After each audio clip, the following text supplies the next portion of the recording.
Welcome to the December 2019 Star Wars Canon Update. Last month we got 9 new episodes of television, 6 new comic issues, and, oh yeah, a movie. So let's get started. And just in case you've never watched my Canon Updates before, there are spoilers ahead for everything, so this is your warning. The Rise of Skywalker premiered in the middle of December. It brought about the end of the Skywalker saga and hopefully the end of Palpatine for good.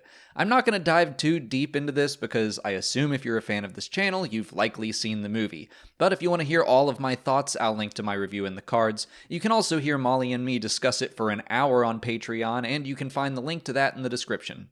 The Mandalorian Chapter 5 was probably my least favorite episode of the first season, although I seem to enjoy it more than most people online. The Mando teams up with a young bounty hunter to capture a high-profile target named Fennec Shand, but the younger hunter figures out who the Mando is and tries to take Baby Yoda, so of course he's shot. I predicted most of the episode from the synopsis alone. It also leaned very heavily on nostalgia, but I did enjoy seeing Mos Eisley and other elements of Tatooine again because it wasn't just shoehorned. We learned something new about all of this stuff. Mos Eisley is no longer a bustling spaceport. It seems like Tatooine has fallen on hard times in the wake of Jabba the Hutt's death.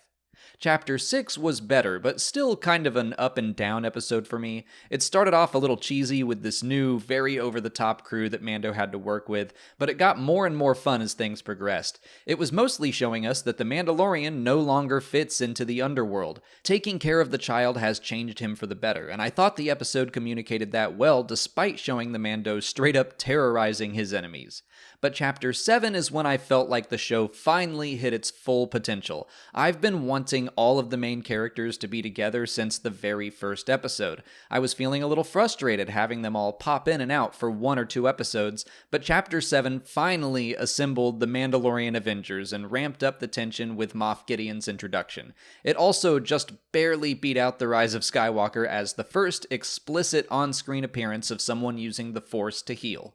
Chapter 8 kept up that momentum, ending Season 1 on a very strong note. The Mandalorian, or Din Djarin as we can now call him, gets his signet and a jetpack, and everyone works together to save Baby Yoda from Moff Gideon. We also get a surprise appearance from Death Watch when we learn the Mando's full backstory. Din is tasked with finding the child's people, so we're likely going to learn a lot more about Yoda's species in Season 2.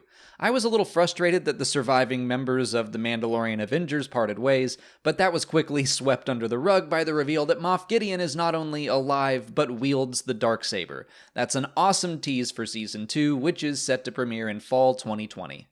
Star Wars Resistance had 4 new episodes last month. The first was called the Vox Vortex 5000, and it was about Hype Phazon taking the Aces to race for a Hutt to win some credits for the Colossus. It was one of my least favorite episodes of the entire series. It wasn't upsetting or even all that bad, it just felt completely skippable, and it didn't even remotely live up to the potential I know this series has.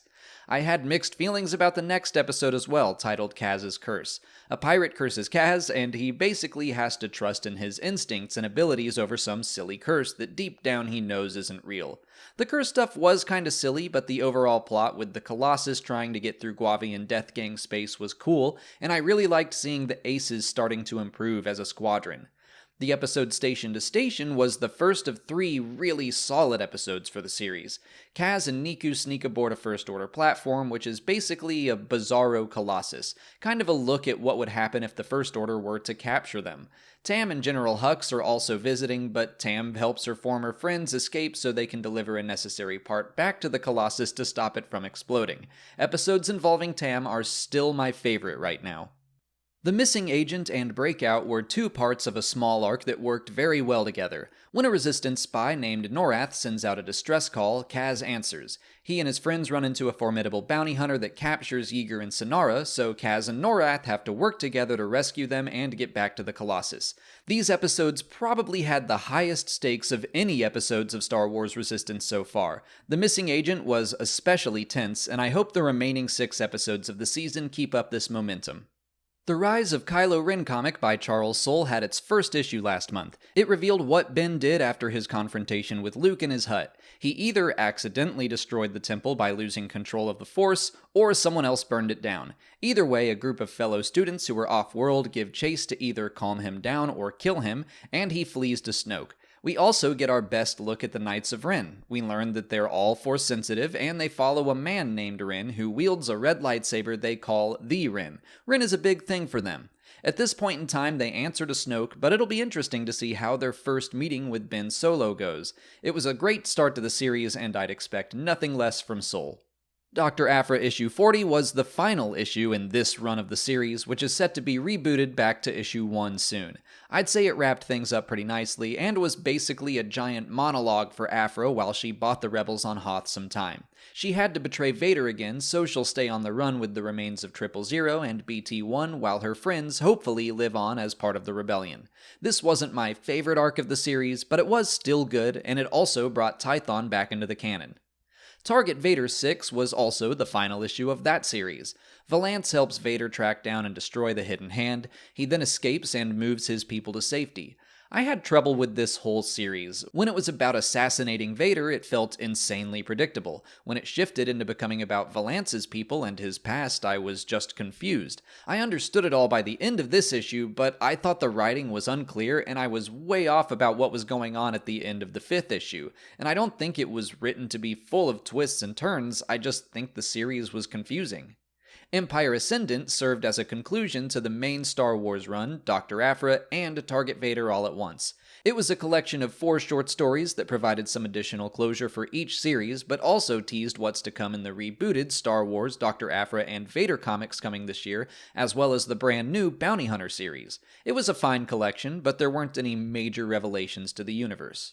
Dark Temple issue 5 also brought that series to an end. A lot of comics ended in December. Seer and Cordova failed to bring the situation at Ontotho to a peaceful resolution, but they did everything in their power to do so, and for that, Seer is promoted to Jedi Knight.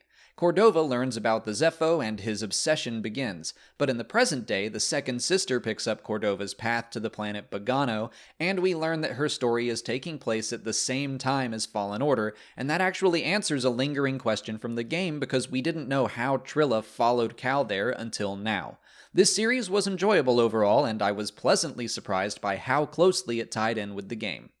Star Wars Adventures 29 brought closure to 2 stories that have been going on for months now. Chewbacca helps save some Wookiees on Kashyyyk before heading back to the Resistance, and 3PO helps a young girl shut down a First Order project on Gorel. They were both stories of relying on friends and strangers to make the world a better place, a theme that resonates with The Rise of Skywalker.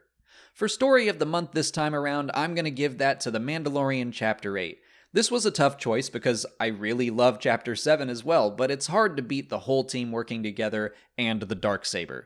The season had its ups and downs, but when it was good, it was really good, and I can't wait to see more live-action Star Wars series.